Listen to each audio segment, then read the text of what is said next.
Someone's gonna put a bullseye on your head if our team leaves, lady. Don't think you haven't had private investigators following you around for the last 2 years. You're all going to pay if you don't stay out of Glendale's business. You are all going to die.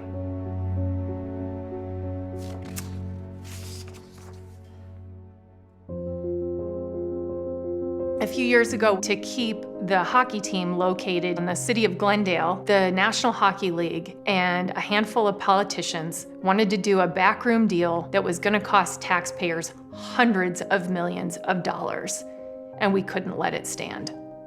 We talked to the NHL and we talked to the buyers and the city, and we said, if you go through with this deal, we're not going to have any choice but to sue you to protect the Constitution of this state and to protect the rights of the people. Most people were very much in favor of what we were doing. They understood that there were constitutional rights at stake. They also knew that the National Hockey League had money of its own, and if they wanted the team there, they should be paying for it, not a few 100,000 people in this small town. But not everyone agreed with that. And that's when the trouble began. People were threatening to sue us. Senator McCain took to the airwaves to decry us. For those people who opposed it, they very much opposed it, and they were vocal and they became violent. We had just never seen the kind of anger and hate boiling up and coming at us. It was about 6 o'clock in the morning, and I was carrying my little baby with her bottle, and I opened up the front door to take her and where we would watch the sunrise. And I stepped out into a puddle of blood.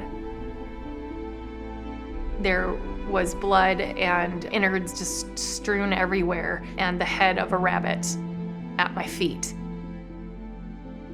And then, of course, I realized someone has done this on purpose.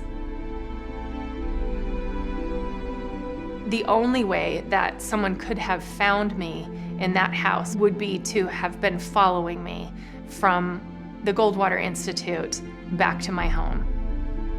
That someone felt that they needed to resort to violence at my home and possibly put my family at risk. Was very, very angry. You know, sure, we dealt with a lot, but at the end of the day, the deal was foiled. Taxpayers didn't have to foot the bill. The NHL had to take care of its own bills, and freedom prevailed. I walked away from this experience with a greater appreciation of the importance of being anonymous, of having your information be private. It is perfectly reasonable to want to have your privacy protected and not to have to go through the things that I went through, or my colleagues, or people who have had it much worse. You know, I was happy to bear the brunt of all that anger. Now imagine the 5,000 supporters we had if all of their addresses had been public. Do you think the people who were making death threats would have stopped with me? They can already dialogue, they can already talk, everybody can speak freely, you can make your opinions known. So the only reason to have someone's personal address and information is to intimidate. And that will silence speech, and that is the foundation of everything we believe in this country. Nobody has a right to know where I spend my money or what I believe unless I choose to share it. That's what freedom is.